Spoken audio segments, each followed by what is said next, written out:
great. So 80, 90, and then close to 97 that you scored this time. Great. So tell us, okay, if you talk about the like the changes that you brought from your first attempt, okay, to the the final attempt, okay, what changes that you brought in, or rather, if I say that, what are the mistakes that you now feel if you want to guide someone, things that probably you did not do in your first attempt, okay, what were they?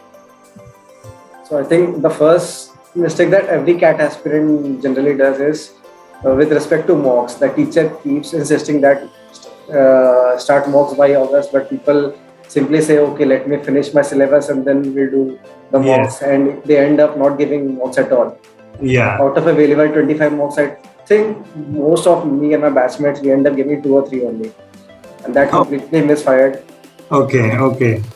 And second part is giving previous year CAT papers or solving those questions. Yes. As actual mocks. So if you're not solving previous year CAT papers, you don't know what is the kind of pattern, what is the mindset, or what is the approach that you need in the actual exam. So that is something I need to stress upon a lot when you're preparing for CAT preparation. Yes. So you started off mocks in your first attempt. You started off mocks when? Like, is it like with the fag end?